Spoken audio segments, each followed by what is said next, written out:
A Sleep Audiobooks exclusive.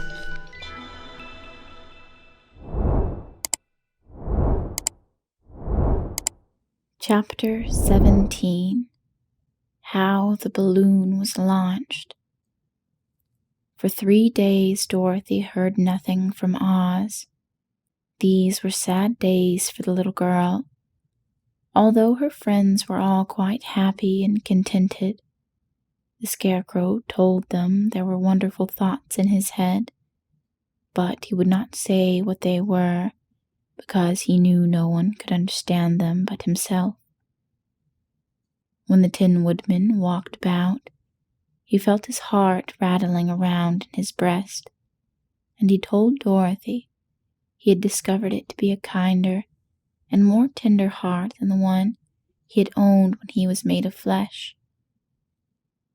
The Lion declared he was afraid of nothing on earth, and would gladly face an army or a dozen of the fierce Kalidas.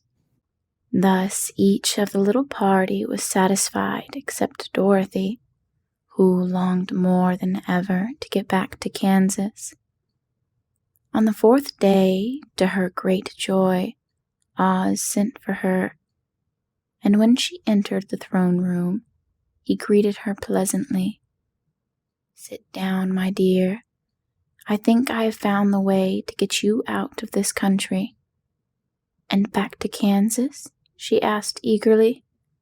"Well, I'm not sure about Kansas," said Oz, "for I haven't the faintest notion which way it lies.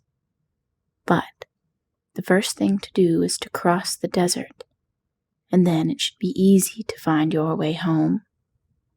"How can I cross the desert?" she inquired. "Well, I'll tell you what I think," said the little man.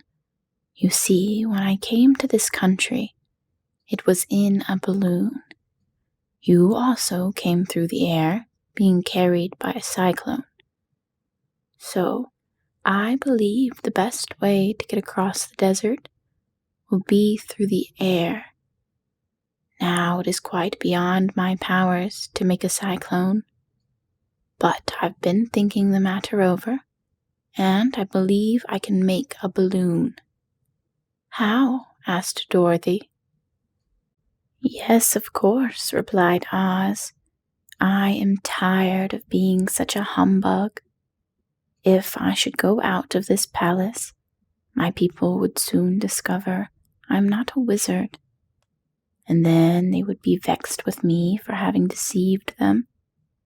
So I have to stay shut up in these rooms all day, and it gets tiresome. I'd much rather go back to Kansas with you and be in a circus again." "I shall be glad to have your company," said Dorothy. "Thank you," he answered. "Now, if you will help me sew the silk together, we will begin to work on our balloon." So Dorothy took a needle and thread, and as fast as Oz cut the strips of silk into proper shape, the girl sewed them neatly together. First there was a strip of light green silk, then a strip of dark green, and then a strip of emerald green, for Oz had a fancy to make the balloon in different shades of the color about them. It took 3 days to sew all of the strips together, but when it was finished, they had a big bag of green silk more than 20 feet long. Then Oz painted it on the inside with a coat of thin glue to make it airtight, after which he announced that the balloon was ready. "But we must have a basket to ride in," he said. So he sent the soldier with the green whiskers for a big clothes basket, which he fastened with many ropes to the bottom of the balloon.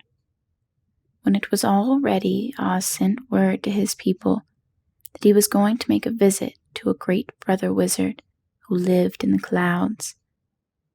The news spread rapidly throughout the city, and everyone came to see the wonderful sight. Oz ordered the balloon carried out in front of the palace, and the people gazed upon it with much curiosity.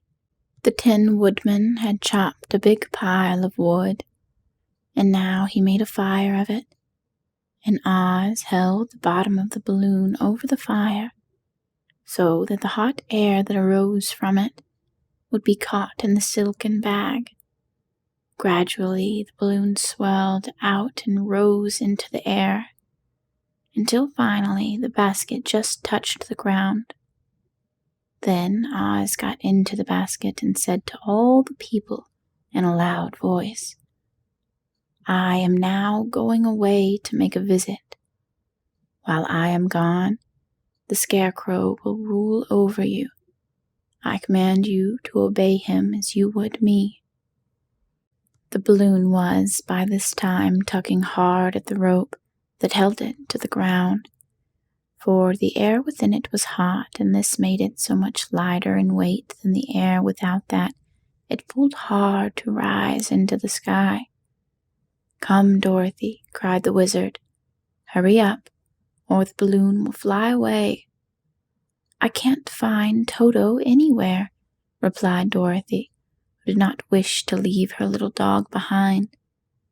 Toto had run into the crowd to bark at a kitten, and Dorothy at last found him. She picked him up and ran towards the balloon. She was within a few steps of it, and Oz was holding out his hand to help her into the basket, when crack went the ropes, and the balloon rose into the air without her. "Come back," she screamed. "I want to go too." "I can't come back, my dear," called Oz from the basket. "Goodbye." "Goodbye," shouted everyone, and all eyes were turning upwards to where the wizard was riding in the basket, rising every moment further and further into the sky. And that was the last any of them ever saw of Oz, the wonderful wizard, though he may have reached Omaha safely and be there now for all we know. But the people remembered him lovingly and said to one another, "Oz was always our friend. When he was here, he built for us this beautiful Emerald City. And now he is gone. He has left the wise Scarecrow to rule over us." Still, for many days they grieved over the loss of the wonderful wizard and would not be comforted. End of chapter 17.